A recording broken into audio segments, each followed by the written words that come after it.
السكر حسب الذوق، 2 معلقات. اللي ما بغاش ما يديرش السكر.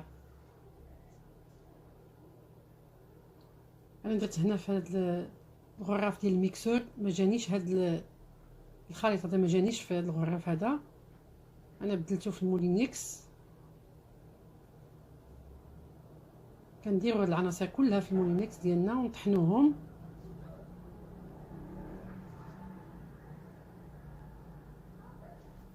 هاد العصير صراحه كيجي بارد بزاف وكينعش الجسم ديالنا، وفيه هكا فيتامينات بالنسبه للكيوي اللي فيه فيتامين ديال فقر الدم.